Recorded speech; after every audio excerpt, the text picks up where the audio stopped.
Tonight, Russia stepping up its deadly strikes as Ukraine's president prepares to address Congress. Missiles landing in the capital, Kyiv, a bus exploding near a bystander, another strike hitting an apartment building. New drone video showing the port city of Mariupol in ruins.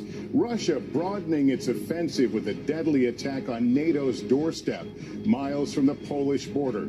As the two sides pause talks, it's set to address Congress. And the moment on live TV, an anti-war protester disrupting Russia's state media broadcast. And the escalating refugee crisis, the mass exodus, nearly 3 million people, and putting strain on Ukraine's neighbors. Also tonight, the manhunt for a potential serial killer is the same suspect preying on the homeless in New York and D.C. And the NYPD also searching for the suspect in a shocking stabbing attack at the famed museum. Police decision. Music legend is withdrawing her nomination for the Rock and Roll Hall of Fame. Biden arrives for a high-stakes NATO summit, and the U.S. formally accuses Russia of committing war crimes in Ukraine. New images of destruction in Mariupol after nearly a month of fighting. The toll growing on both sides. NATO estimating as many as 15,000 Russian troops have been killed. President Biden set to meet with fellow NATO leaders here in Brussels. Also tonight, the deadly tornado, at least an EF3, tearing through the New Orleans area. The governor declaring a state of emergency. More than 60 tornadoes reported over 48 hours, where the threat is headed tonight.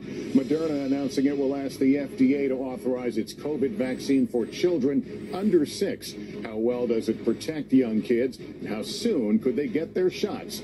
The final day of questioning for Supreme Court nominee Ketanji Brown Jackson. Her tense exchange with Republican Lindsey Graham over child pornography. And the case involving race, Jackson says she'll recuse herself from. And remembering the first woman to serve as U.S. Secretary of State. The tributes pouring in tonight for Madeleine Albright. And Biden's message to Vladimir Putin, his dramatic speech from Poland, vowing to protect NATO allies and punish Russia economically, and what he had lived about Putin. This man cannot remain in power. That the White House had to walk back. The president also meeting with refugees and some Ukrainian leaders.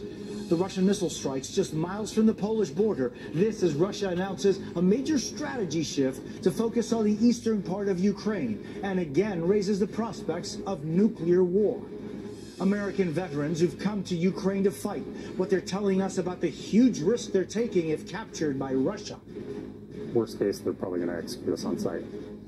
Another booster shot? A new report says the White House will provide all Americans over the age of 50 a second booster shot. What you need to know.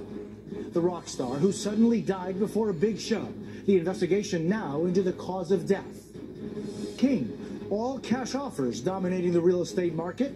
How regular people are now competing. The latest on the war in Ukraine. Stunning words from President Biden today to President Putin as he wraps up his historic NATO trip. And tonight, U.S. intelligence officials say Russia appears to be changing its strategy as the war wages on. Russian missiles hit the Ukrainian city of Lviv, sending plumes of smoke and towers of fire shooting into the sky.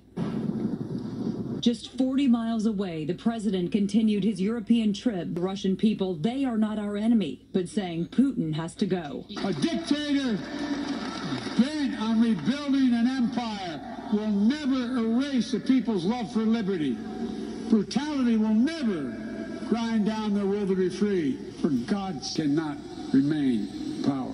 Shortly after the president's address, a White House official released this statement clarifying the president's words. Quote, the president's point was that Putin cannot be allowed to exercise power over his neighbors or the region. He was not discussing Putin's power in Russia or regime change. In Poland lying in the street to symbolize the dead civilians in Ukraine, like Anastasia Paraskevova, are seeking shelter in parts of the country not yet being targeted by the Kremlin. Decided to leave Kharkiv with a really hard feeling. Why, but being bombarded is easier than leaving your home.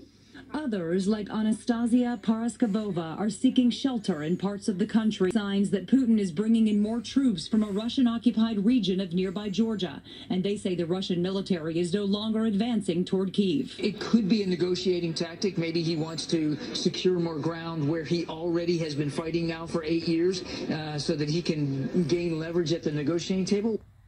Be entering a new phase in its brutal war, apparently shifting focus to eastern Ukraine. Here in the far west, a series of Russian missile strikes have left the city of Lviv on edge. This tie-up is there.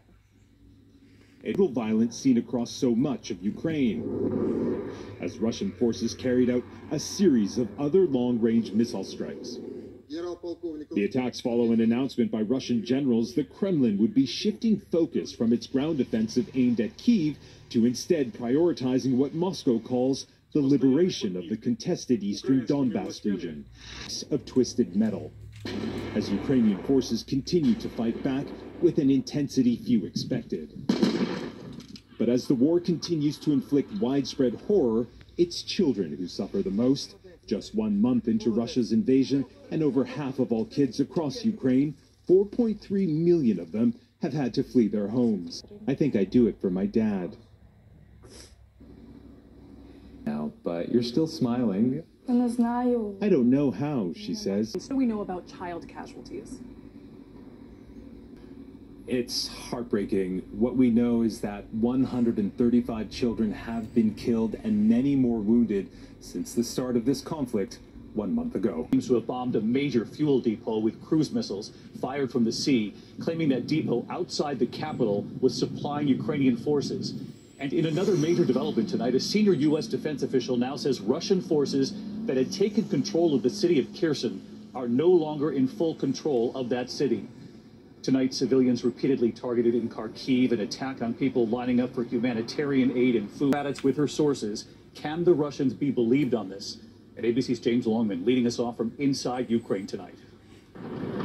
Tonight, Russia now signaling a major change in Ukraine after facing significant setbacks, now appearing to be reframing its mission. The Russian Defense Ministry seeming to significantly scale back its objectives, saying the main goal of the invasion now is to take control of the Donbass region in eastern Ukraine. The Pentagon tonight saying Ukrainians have put Russian forces on the defensive around the capital. And for the first time, the US says the Russians no longer have full control of Kherson, a city they had taken over. The Ukrainians now launching counterattacks nearby. A senior US defense official saying Russia may have lost up to 15% of its combat firepower and is now bringing reinforcements in from a Russian-occupied region of Georgia. In Ukraine, residents on the front line of the Russian occupation say there have been more rocket attacks in recent days. While some have vowed to stay, others, like 70-year-old Victor, had no choice but to flee Russia's onslaught. A brighter future rooted in democracy and principle. This man cannot remain in power. There it is, Joe Biden sparking global backlash with that remark about Putin's regime, sending the White House into immediate damage control. Clarifying, quote, the president's point was that Putin cannot be allowed to exercise powers over his neighbors or the region. Here to react, retired U.S. Army captain and House Foreign Affairs Committee member, Congressman Darrell Issa. Congressman, great to see you this morning. We've talked at length about what might have happened there in that moment.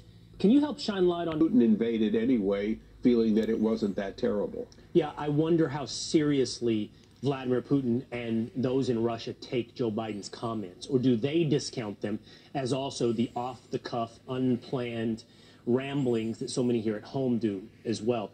I want to save some time, Congressman, because I want to really get to this topic with you. You have sent a letter to some of the CEOs of big tech companies saying preserve your family's financial gain, which came at the cost of our national security. What can you do? Should Republicans take back Congress, what can you do to find some accountability on this story?